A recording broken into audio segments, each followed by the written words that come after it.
తెలిసిన వానికి ఊరడించు మాటలు. సహోదరుడు భక్త్ సింగ్ గారి పరిచర్య నుండి సేకరించిన అనుదిన ధ్యానములు. అక్టోబర్ 28.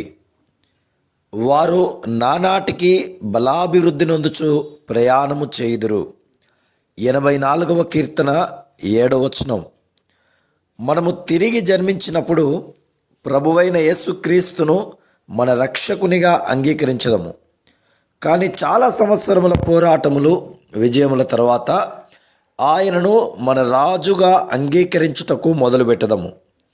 కొన్ని సందర్భములలో మన ప్రభువైన యేసుక్రీస్తు యొక్క రాజరికము మరియు ప్రభుత్వము క్రిందకు వచ్చుటకు జీవిత కాలమంతయు పట్టును. దావీదు యొక్క రాజరికము క్రిందికి మొదటిగా వచ్చినది యూదా గోత్రము. యూదా అనగా అర్థము స్తుతి. దేవుణ్ణి ఎవరు స్తుతించి ఘనపరచుటకు మొదలుపెట్టుదురో వారు ప్రభువును తమ రాజుగా అంగీకరించుదురు.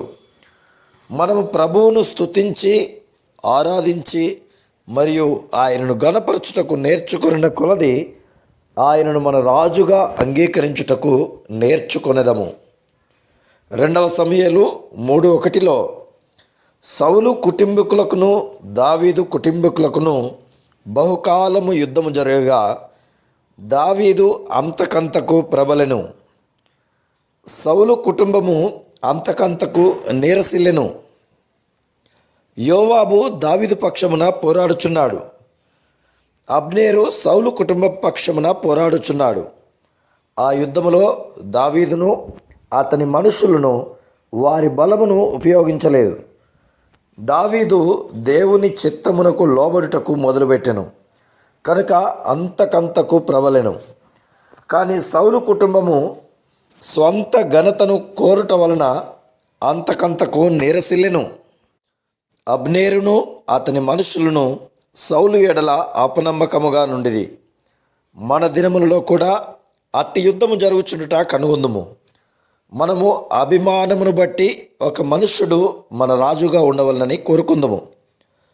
ఎవరైతే అధికారము ఆధిపత్యము స్వీయ ఘనత కోరుకుందరో అట్టివారు ప్రభువైన యేసుక్రీస్తు యొక్క రాజరికమును తిరస్కరించుదురు.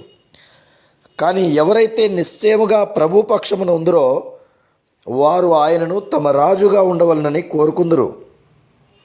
ప్రజలు తమ రాజుగా ఉండుటకు ప్రభువైన యేసుక్రీస్తుకు సరైన స్థానమును ఇవ్వకపోవటను బట్టి అపజయముతో ఓడిపోయిన జీవితమును జీవించుచున్నారు. ప్రతి చోట అనేక మంది విశ్వాసుల మధ్య ఘర్షణ కలిగి ఉందురు. ఒకవైపు ప్రతి దాని మీద సంపూర్ణ అధికారం తమకే కావాలనుకుందరు. వారు పెద్దలుగా ఉండి మంచి స్థానము మరియు అన్నిటిపై అధికారము కావాలనను ప్రగాఢమైన కోరిక కలిగి ఉందురు. తమ రాజులుగా ఉండవలనని కోరుదురు. దేవుని పనిలో ఉన్నత స్థానము మరియు అధికారం కొరకు ఎల్లప్పుడూ పోరాటం జరుగుతూనే ఉండును.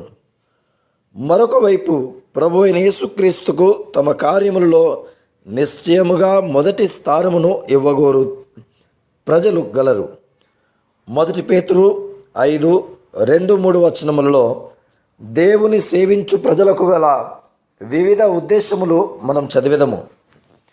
బలిమి చేత కాక దేవుని చిత్త ప్రకారం ఇష్టపూర్వకంగాను దుర్లాభాపేక్షతో కాక సిద్ధ మనస్సుతోనూ మీ మధ్యనున్న దేవుని మందను పై విచారణ చేయుచు దానిని కాయుడి. మీకు అప్పగింపబడిన వారిపై ప్రభువులైనట్లుండక మందకు మాదిరులుగా ఉండుడి. కొంతమంది అధికారం కొరకు ఆశ కలిగి ఉందురు. కొంతమంది డబ్బు మరికొంతమంది స్థానం కొరకు ఆశ కలిగిందురు. కానీ ఒక సేవకుడిగా ప్రభువైన యేసును సేవించువారు చాలా కొద్దిమంది మాత్రమే ఉందరు. ముందుగా ప్రభువైన యేసుక్రీస్తును మన జీవితంలో రాజుగా సింహాసనాసీనుని చేయవలను. అప్పుడు ఆయన సహపనివారముగా మన నిజమైన స్థానమును ఎరుగుటకు మొదలుపెట్టడం.